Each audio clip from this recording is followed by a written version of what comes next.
Assalamualaikum warahmatullahi wabarakatuh, teman-teman. Oke, kali ini ada beberapa materi yang ingin saya sampaikan tentang pelaksana jual kembali layanan internet. Nah, ini banyak sekali di grup-grup Facebook, TikTok ataupun di YouTube membahas tentang ini, dan saya ingin menyampaikan beberapa juga gitu kan, gimana sih kita bisnis jualan internet yang legal gitu, kayak gimana sih gitu kan. Nah, jadi di dalam jualan internet itu biasanya itu dikait-kaitkannya itu kasusnya itu hanya di RT RW net ya, RT RW net, ISP ya kan. Terus bahasanya itu ISP dan penjual-penjual internet gitu kan, kayak kayak apa ya, biasa orang nyebutnya reseller gitu ya, subnet ya kan. Nah, jadi gini, kita lihat dulu beberapa kasus di beberapa berita akhir-akhir ini ya. Di sini juga ada, dari saya bikin konten ini tanggal 19, berarti ada beberapa berita gitu kan, dan mungkin juga ada beberapa penyampaian. Aku juga nggak tahu ya, ini juga udah ada beberapa yang aku baca di websitenya. Kita gini, maksudnya saya menampilkan judul-judul ini yang saya ambil secara garis besar. Jadi secara garis besar ini kita jadikan materi untuk ke depannya, bagaimana penjualan bisnis reseller bandwidth atau reseller internet ini itu yang legal kayak gimana gitu, yang jalurnya itu yang bersih itu kayak gimana gitu. Karena kita anggap ya, di sini ada PKS bodong selimuti RT/WNet ilegal ya kan. Itu yang pertama. Terus di sini ada yang namanya apa ya, PKS yang ibaratnya dia ada PKS tapi bodong gitu nih, internet langgeng gitu kan. Abji temukan perjanjian kerja sama tapi bodong gitu. Jadi dia ada PKS, cuman jalur untuk penggunaannya itu tidak sesuai dengan alur yang di Kominfo jabarkan di undang-undang ataupun di yang dari harus diterapkan lah gitu ya. Nah, nanti di sini sudah saya siapin juga jalurnya kayak gimana gitu kan. Nah, itu yang udah saya tangkap dari beberapa kasus, bukan kasus ya, lebih ke berita gitu ya. Nah, terus ada juga berita provider besar itu lagi buru-buru internet LTE net yang ilegal gitu. Nah, jadi yang buat kalian yang sudah ilegal ya alhamdulillah ya, maksudnya kalau kalian yang udah legal ya alhamdulillah, yang udah resmi alhamdulillah. Jadi kita sama-sama menjaga ketertiban ini agar tidak menjadi suatu apa ya, yang berdampak juga buat kalian dan tentunya kita semua lah ya, karena saya juga merasa sebagai pejuang internetnya juga.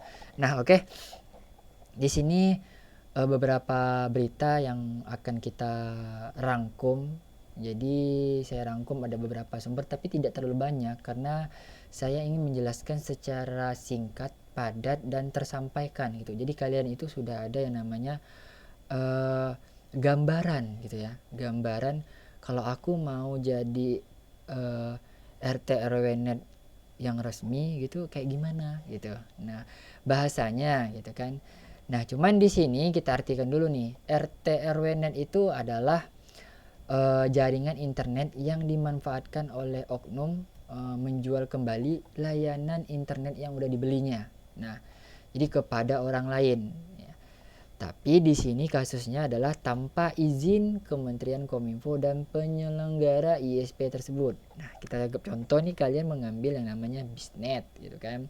Kalian ambil Bisnet 50 mega terus kalian share sampai ke beberapa rumah. Nah, itu tanpa sepengetahuan Bisnet dan itu dilarang. Nah, itulah yang disebut biasanya RT RW net. Nah, ciri-cirinya itu yaitu ruang lingkupnya ya saya sebutin di desa atau di lokasi kalian yang bahkan lebih dari 1 kilometer.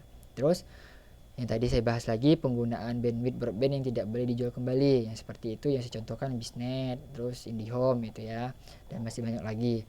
Terus pastinya dia itu oknumnya itu tidak ada badan hukumnya biasanya, karena biasanya perorangan yang memang pejuang internet, dan saya tidak mau juga di sini saya tidak mau mempermasalahkan masalah itu dia bisnis ini atau enggak ya. Maksudnya di sini saya hanya menyampaikan eh, apa namanya salah satu informasi yang kita tangkap gitu ya.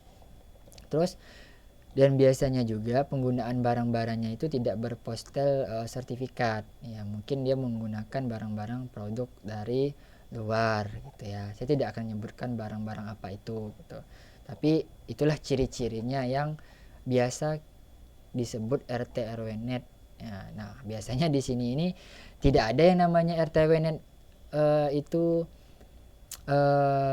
legal nggak legal. Jadi di dalam Kominfo itu mereka menyebutnya adalah pelaksana jual kembali atau yang disebut reseller dari ISP.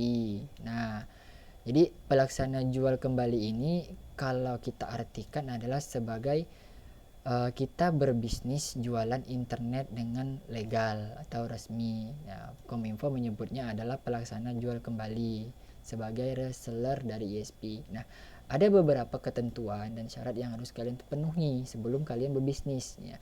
Jangan sampai kalian menggunakan yang ini. Kalau kalian menggunakan yang ciri-ciri di sini, masuknya kalian RT Awarenet gitu kan. Nah, tapi kalau kalian mau mengikuti syarat dan ketentuan yang saya jabarkan sedikit ini akan membantu kalian menuju ke yang lebih legal dan resmi. Nah, setidaknya kalian tidak terlalu banyak menyalahi aturan. Ya mungkin beberapa ada, tapi bisa jadi juga kalian tidak menyalahi aturan. Nah, yang saya sampaikan di sini ini juga adalah sepengalaman saya dan mungkin ada kurang, ada juga lebihnya. Tapi kalian sebagai penonton, sebagai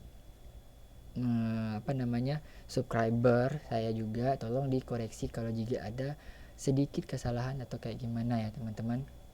Nah, buat kalian jadi penjual maksudnya kalau kalian mau bisnis jualan internet legal itu kalian harus punya modal pastinya ya teman-teman.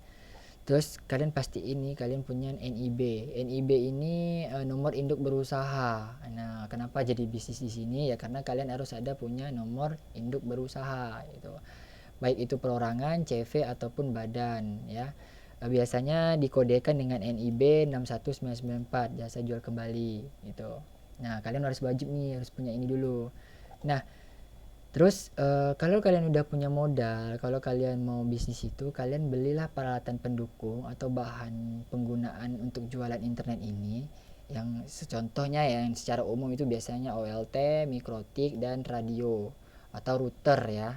Nah, biasanya juga ada router.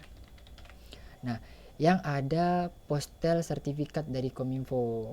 Nah, jadi seperti itu ya teman-teman. Jadi usahain kalau bisa ya. Terus yang keempat, setelah kalian punya alatnya ya, tentunya kalian punya produknya. Produknya apa sih? Kalau internet itu nggak pasti ya. Kalau yang namanya produk internet itu ya bandwidth gitu. Jasa akses internet itu bandwidth gitu kan. Nah, yang kalian ambil ini adalah produk asli dari ISP gitu. Jangan kalian ambil yang tadi saya sebutin yang di sini, yang kayak Biznet, IndiHome itu nggak boleh. Nah, karena di situ bukan diperuntukkan untuk dijual kembali. Nah, kalian harus ambil produk asli dari ISP ya, IP dan AS number. Ya. Terus ada yang namanya pipa. Nah, pipa ini adalah jalur untuk menuju ke tempat kalian. Nah, itu dia si ISP ini juga kalian harus pantau apakah menggunakan jalur yang resmi kayak gitu. Nah, nanti jalurnya ada di sini ya, teman-teman. Cuman untuk pembahasan pipa lebih lanjut nanti ada di video kedua dari ini ya. Karena juga banyak yang bertanya pipa itu apa, metro itu apa gitu kan. Biasa kayak gitu ya. Nah, terus yang digunain ke lokasi kalian itu harus sah ya. Maksudnya sah ini ya biasanya ini saya bilang tadi metro ya. Oh, udah saya tulis ya. sorry. Di sini biasanya tuh pakai metro atau enggak pop langsung. Pop langsung itu kalian langsung ngambil ke jalurnya mereka gitu, distribusi jalur mereka gitu. Nah, itu. Yang kelima yaitu setelah kalian punya bandwidth ya, kalian pasti diberikan yang namanya izin pelaksana jual kembali ya, kayak gitu. Kalian dari ISP yang kalian ambil bandwidthnya itu kalian dapat yang namanya berupa PKS ini apa, perjanjian kerja sama gitu. Nah, setelah kalian mempunyai perjanjian kerjasama, nah kalian dituntut juga harus punya yang namanya izin ini yang dipakai biasanya dari ISP. Nah, izin yang biasa dipakainya ISP ini biasanya ya Jartaplok, Jartup ya. Kalau Jartup itu jarang, biasanya udah ISP yang pakai karena itu untuk lintas provinsi ya. Nah, terus izin jasa jual kembali dan Jartaplok untuk FTTH fiber. Biasanya sekarang lagi marak-maraknya pembentangan kabel fiber home to home. Jadi FTTH itu adalah fiber to the home artinya.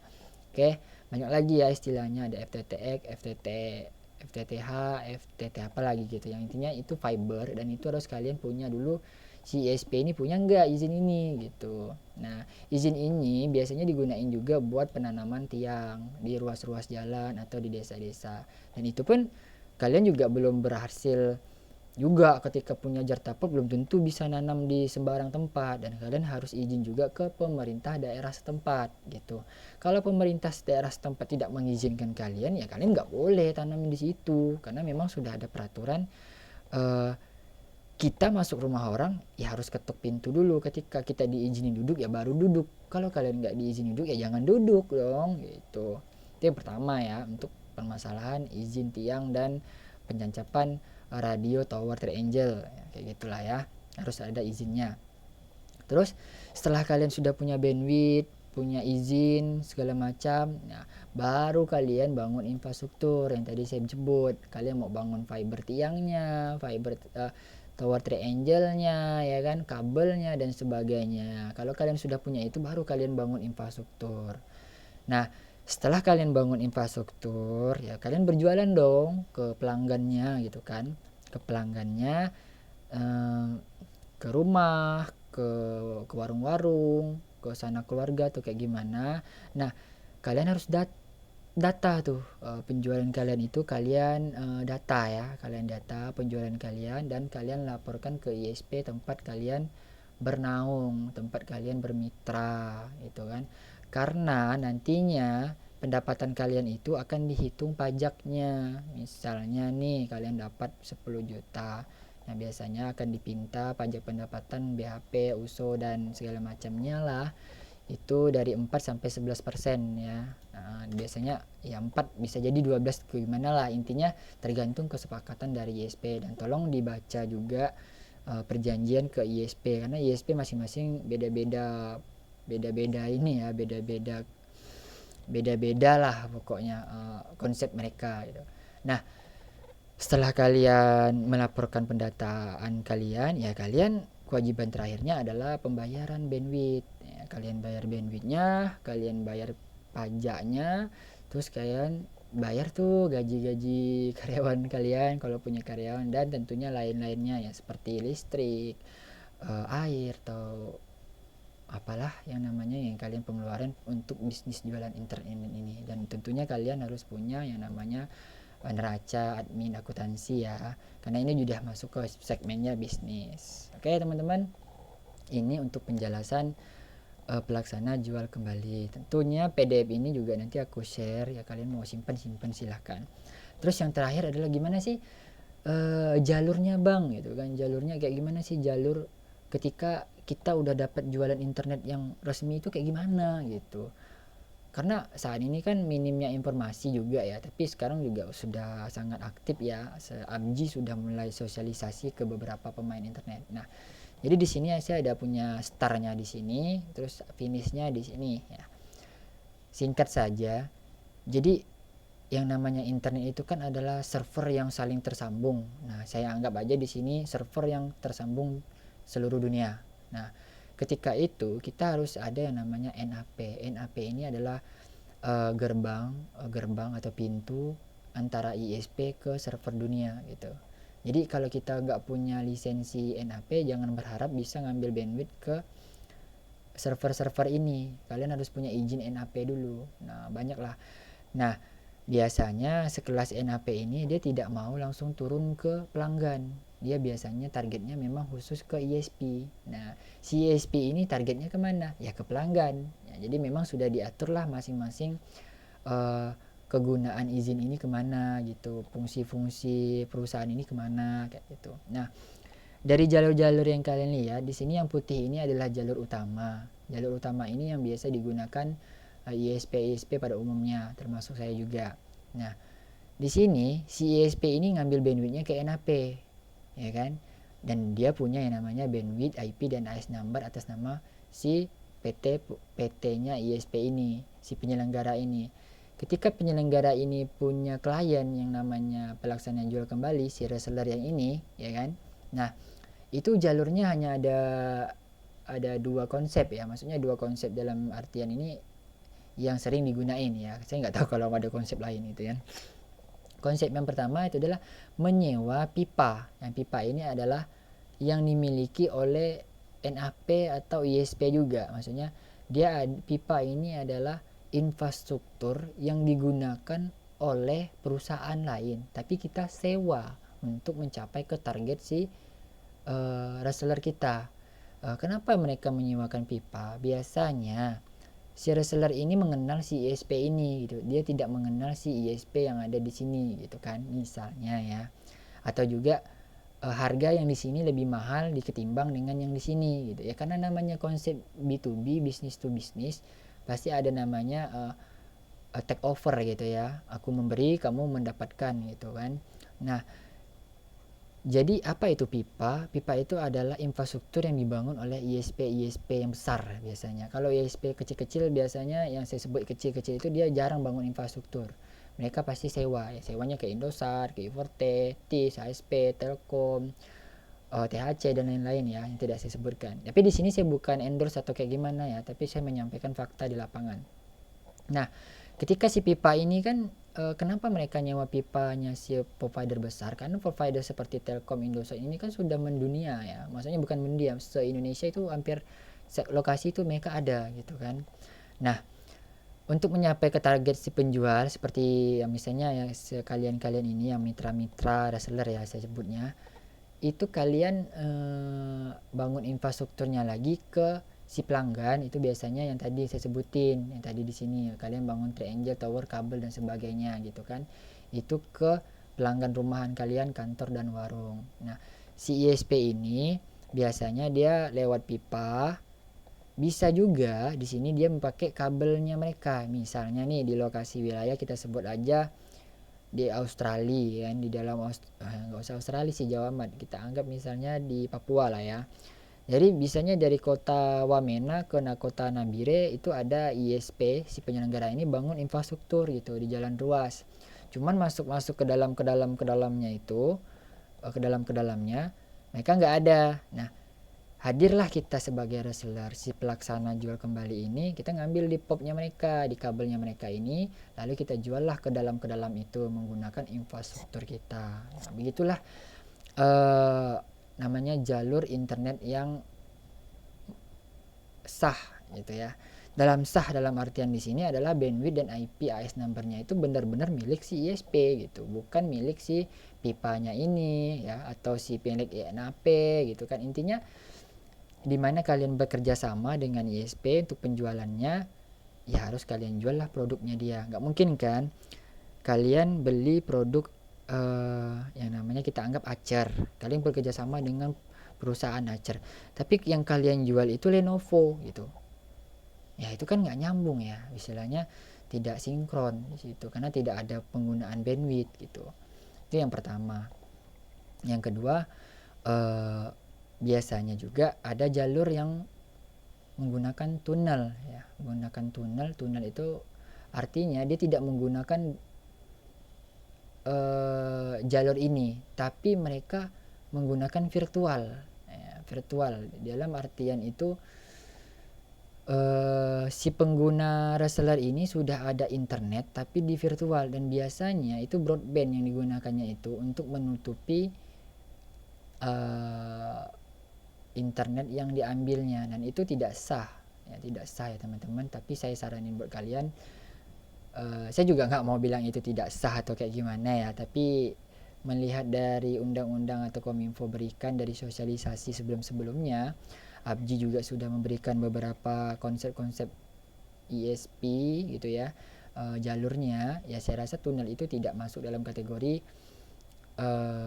sah.